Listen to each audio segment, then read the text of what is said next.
دوستان عزیزم، درود و مهر. اگه دنبال یه غذای سریع و خوشمزه هستین که همه دوست داشته باشن، این ویدیو برای شماست. یه دستور سیب زمینی که خودم عاشقش شدم.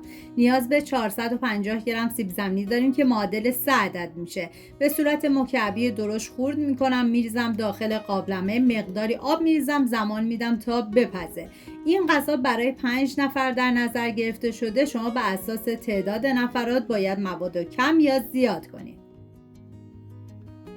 2 عدد پیاز به صورت نگینی ریز میکنم. من اندازه ها رو هم در طول ویدیو میگم، هم داخل دیسکریپشن نوشتم.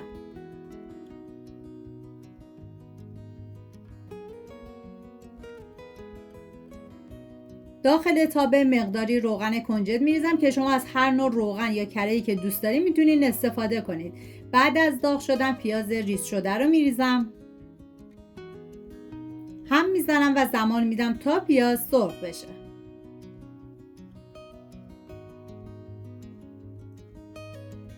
توی این فاصله میریم سراغ هویج که نیاز به 1 عدد هویج داریم. با دنده درشت رنده میکنم. سعی کنید که از هویج بیشتری استفاده نکنید چون طعم غذا رو شیرین میکنه. من از 1 عدد هویج متوسط استفاده کردم. بعد از رنده کردن هویج رو به پیاز اضافه میکنم. زمانی که هویج رو اضافه کردید باید بذارید با حرارت خیلی کم به مدت 2 دقیقه تف بخوره و هویج نرم بشه.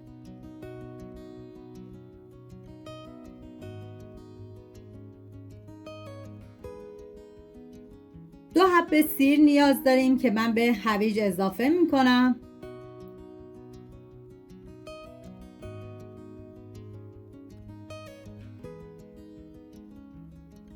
هم میزنم و میذارم یه تفته مختصری بخوره.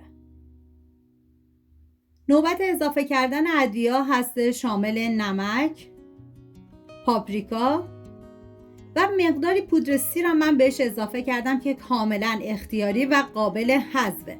هم میزنم و میذارم ادویه ها تف بخورن، عطر ادویه ها آزاد بشه. و بعد از اینکه تف خورد دیگه باید حرارت رو خاموش کنید، بذارید مواد کاملا خنک بشه. سیب زمینی ها بعد از اینکه پخته شدن باید کاملا لهشون کنید.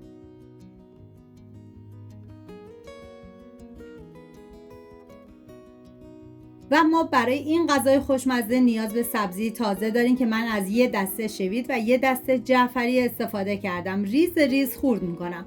سعی کنید که حتما از سبزی تازه استفاده کنید چون عطر و طعم این غذا رو فوق العاده خوشمزه میکنه.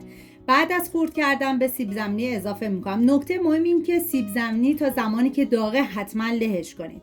1 عدد تخم مرغ میریزم و ما نیاز به 150 میلی لیتر شیر داریم که 1 لیوان سرخالی میشه و همچنین 120 گرم آرد که 8 قاشق غذاخوری میشه.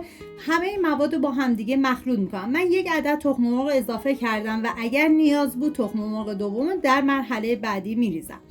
ادویه های این مرحله شامل نمک و 1 قاشق غذاخوری بیکینگ پودر و فلفل سیاه هستش. هم میزنم. واقعا یه غذای عالی و فوق العاده خوشمزه. بعد 120 گرم پنی پیتزا میریزم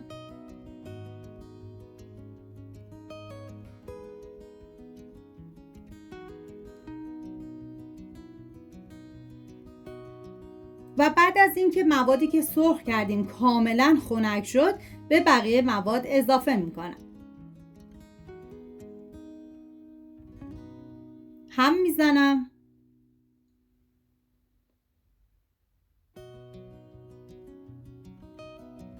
و توی این مرحله من دیدم که نیاز 1 عدد تخم مرغ دیگر رو باید بهش اضافه کنم.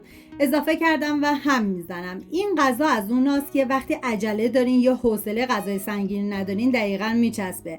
اگه اهل غذای نونی هستین مطمئن باشین پشیمون نمیشین. مقداری روغن کنجد داخل تابه میریزم. ببینید این غذا رو شما میتونید همه رو یک دفعه بریزید داخل تابه مثل کوکو، یه طرفش سرخ شد برگردونید و بذارید سمت دیگه‌ش هم سرخ بشه، وگرنه مثل من حالت قاشقی و هرچه نازکتر باشه بهتره. همه رو میذارم و بعد از اینکه سرخ شد برمیگردونم و میذارم سمت دیگه‌ش هم کاملا سرخ شه و بعد از روغن خارج میکنم.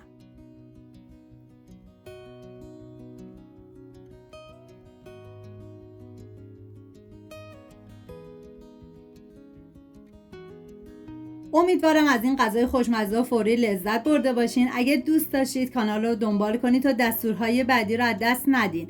امیدوارم درست کنید و در کنار خانواده از خوردنش لذت ببرید. سپاس از همراهی همیشگیتون. تا درودی دیگر، بدرود.